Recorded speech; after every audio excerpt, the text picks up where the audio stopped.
In theory, there are only 4 styles of parenting. Authoritarian parents are controlling and demand obedience without considering the child's point of view. Permissive parents are loving but don't exert any control. There are no rules. Authoritarian parents are firm but loving. They encourage independence within limits. Neglecting parents are uninvolved and often uninterested in their own child. Recently, 1/5 style was proposed, but we will come back to that later. The styles range from controlling and demanding to complete freedom, and from cold and unresponsive to loving and receptive.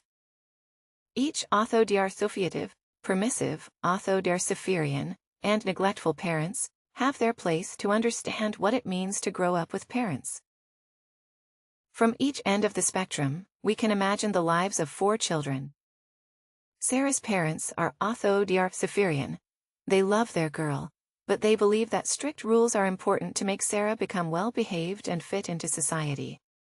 If Sarah cries, she's told to stop. If she talks back, she is sent to the corner for time out. If she forgets to take care of her chores around the house, she is not allowed to play with her toys. Sarah learns that suppressing her emotions and following her duties is the way to get through the day, to get the love of her parents, and to avoid making them upset. She becomes obedient.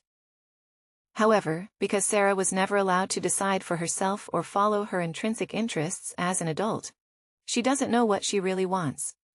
She begins living a life that seems perfect to her parents and society, but might leave her unhappy on the inside. Permissive parents like those of Peter enjoy their little boys so much that they believe they should fulfill all his wishes. Give him full freedom and never say no. Peter enjoys full control over his parents and gets whatever he wants. If he doesn't want to walk, he'll be carried. If he wants ice cream he gets. If he wants to play games, he'll be playing them all night. Peter grows up completely without borders and does whatever he thinks is right. He never coped with conflict, and he did not learn to control his emotions. The fact that he always got what he wanted made him a bad loser as he grows older. He often acts inconsiderate and doesn't know his limits. Arthur's authoritarian parents respect their child's needs, but believe that kids need freedom within certain limits. Arthur can freely play, but when he's done, he needs to help tidy up. He is allowed to eat ice cream, but only on Sundays. Screen time is limited to 30 minutes a day.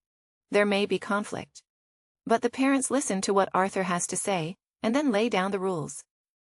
Arthur learns that some things are difficult, but his parents give him all the support he needs to get through it. He develops the strength to endure hardships, and to continue following his interests and passions in class. He bravely expresses his own opinions in an appropriate manner. During breaks, he can show his emotions and act freely as an adult. He agrees to rules only after they have been discussed, and he feels like he understands them. Neglectful. Parents are usually not present in their children's life. Nora often feels completely alone in the world. She experiences full freedom to do anything she wants to, and has plenty of imagination, but she never receives any feedback or even attention. Nora realizes that it doesn't matter what she does because no one cares anyway. The lack of attention leads to a lack of trust in herself and others.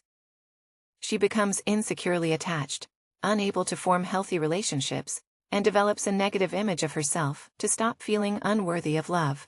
She tries not to feel anything at all. In recent years, over-involved parents who are present in every aspect of their child's life are often referred to as the 5th style.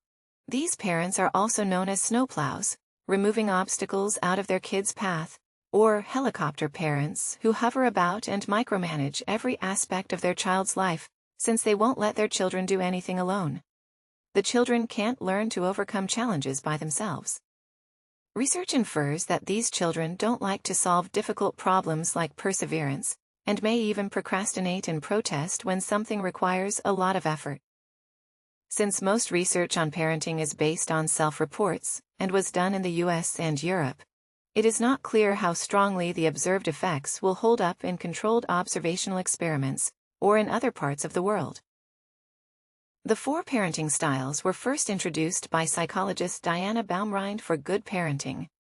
She advised balance of demanding and responsiveness. Add to that the wise words of Maria Montessori, to never help a child with a task at which he feels he can succeed, and parents should do pretty well. What do you think? Should parents resort to a specific style, or should they decide what's best to do in a given situation, as long as they don't neglect or abuse their child?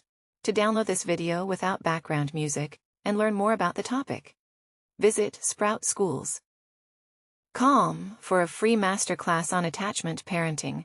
See the link in the description below. Sprout's videos are published under the Creative Commons license. That means our videos are free and anyone can download, edit, and play them for personal use. And public schools, governments, and nonprofit organizations can also use them for training online courses or designing new curriculums to help us stay independent and support our work. You can join our patrons and contribute. Just visit patreon.com/sprouts. Even $1 can make a difference.